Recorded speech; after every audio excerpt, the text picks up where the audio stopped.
दुर्गा नदी के किनारे बसा एक गांव फूलपुर। गांव में कुछ 100-150 लोग रहते थे। अंजलि, जो कि पास ही के जिले में रहती थी और 12वीं पास कर चुकी थी, उसके पिताजी ने बेटी को जल्दी विदा करने के लिए उसकी शादी फूलपुर गांव के मुकेश से करवा दी थी। मुकेश कभी स्कूल नहीं गया था और इस कारण वो पढ़ा लिखा नहीं था और बाकी गांव वालों की हालत भी मुकेश जैसी ही थी। मुकेश के घर में उसके माता पिता भी रहते थे। सासू माँ, मैं बाहर मंदिर तक जा रही हूँ, आधे घंटे में आ जाऊंगी। अरे अभी कहीं जाने की जरूरत नहीं है, चुपचाप जाके रसोई में रात के खाने की तैयारी करो। और ये घूंघट क्यों हटा लिया है तुमने? क्या पता नहीं कि इस गांव में औरतें बिना घूंघट के नहीं रहती? रात में अंजलि छत पर जाकर अपनी मम्मी से बात कर रही होती है। तभी गांव की 3-4 औरतें उसे देख लेती है और दरवाजे पर आकर उसकी सास से शिकायत करने लगती है। और क्या हुआ? अरे छत पे तो देखो, आपकी बहू मटक मटक के किसी से फोन पर बात कर रही है। दिन भर फोन पे लगी रहती है। अरे कल तो मंदिर के पास वो क्या कहते हैं, सेल्फी ले रही थी। शहर की बहू रखना अच्छा शान की बात है, पर देखना इसके लक्षण से ये तो तुम्हारे परिवार को बदनाम ना कर दे। ये पहली बार नहीं था जब सास से गांव के लोगों ने अंजलि की बुराई या शिकायत नहीं की हो। अब तो ये रोज की बात थी। अंजलि ये सब सुन लेती है। जब वो नीचे जाती है तो मुकेश भी वहां आ जाता है।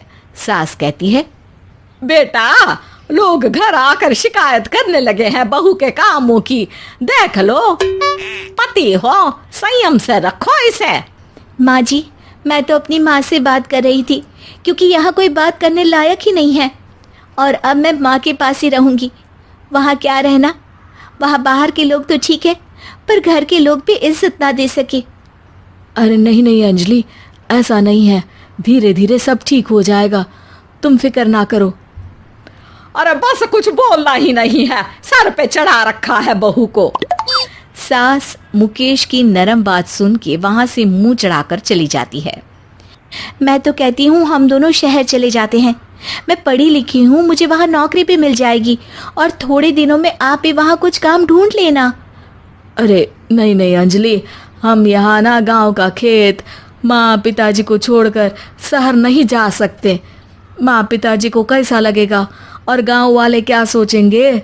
ये कहकर मुकेश सोने चला जाता है और अंजलि की गांव वालों द्वारा बुराई का सिलसिला बहुत दिनों तक चलता ही रहता है। लेकिन अंजलि गुस्सा ना दिखाते हुए समझदारी से काम लेती है। बारिश का मौसम चालू हो जाता है। जोरदार बारिश से पूरे गांव में हाहाकार मच जाता है। दुर्गा नदी में बाढ़ आ जाती है और बाढ़ का पानी पूरे गांव की फसल तबाह कर देता है। फसल की ये हालत देखकर गांव वाले निराश हो जाते हैं और बात तो यहाँ तक पहुँच जाती है कि कुछ लोग तो अंजलि को इस सब का दोषी ठहरा देते हैं। अरे पूरी फसल तबाह हो गई, पता नहीं किसकी नजर लग गई है। अरे जब से चौधरी परिवार में ये शहर की बहू आई है ना, तब से ही गांव की शांति चली गई है। इसके कर्म कांड से माँ दुर्गा नदी भी खुश नहीं है। ये सब सुनकर बेचारी अंजलि रोते हुए अपने घर चली जाती है। कुछ दिन बाद सभी गांव वाले अपनी फसल का मुआवजा लेकर अपने अपने घर आते हैं। मुकेश भी 1500 लेकर आता है। अंजलि को जब पासबुक दिखाता है तो अंजलि हैरान हो जाती है। अरे, ये पासबुक में तो उन्होंने 4000 की एंट्री करी है और आपको सिर्फ 1500 दिए। सच में? अरे वो सरकारी अफसर आपको बेवकूफ बना रहे हैं। सरकार की तरफ से हमें 4000 मिले हैं, लेकिन बाकी का सारा पैसा खुद ही खा रहे हैं। आप लोग के अनपढ़ होने का फायदा उठा रहे हैं। ये सब सुनकर मुकेश परेशान हो जाता है, लेकिन अंजलि उसे हिम्मत से काम लेने को कहती है और सुबह होते ही मुकेश को पंचायत कार्यालय ले जाती है और साथ में गांव के और लोगों को भी। आप सरकारी बाबू क्या गांव के लोगों को बेवकूफ समझते हैं? आपको क्या लगता है ये पढ़े लिखे नहीं है तो आप कुछ भी मनमानी करेंगे? ये बेचारे दिन रात इतनी मेहनत करते हैं, ये हमारे अन्नदाता हैं और आप इनके साथ ऐसा धोखा करते हैं। अरे क्या बके जा रही है ये लड़की, किस धोखे की बात कर रही है? अपने कांड करके नदी माँ को नाराज करके हमारा नुकसान करके इसे चैन नहीं मिला क्या? सरपंच जी, इन सरकारी बाबू ने मुझे बेवकूफ बनाया है और मेरे हिस्से के पैसे खुद चट कर गए। बस ये सुनते ही सरपंच वहां से दुम दबाकर भाग जाता है। पता चलता है कि जनपद अधिकारियों ने गांव के सरपंच के साथ मिलकर सबके साथ धोखा किया है। सब लोगों का विरोध शुरू हो जाता है और आखिर में अधिकारी सब गांव वालों के हिस्सों के बचे हुए पैसे उन्हें लौटा देते हैं और कई दिन तक सरपंच गांव में लौटता ही नहीं। अंजलि, तुम नहीं होती तो हम गांव वालों को तो पता ही नहीं चलता कि ये हमें हर बार बेवकूफ बनाते हैं। हाँ हाँ अंजलि बेटी, हमें माफ कर दो।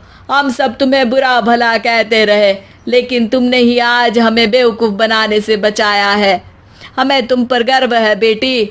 अब समझ आया कि सरपंच तुमसे नहीं, तुम्हारे पढ़े लिखे होने से नफरत करता था। क्यों ना इस बार हम अंजलि को ही सरपंच पद के लिए चुन ले? क्या कहते हो गांव वालों? पढ़ी लिखी सरपंच।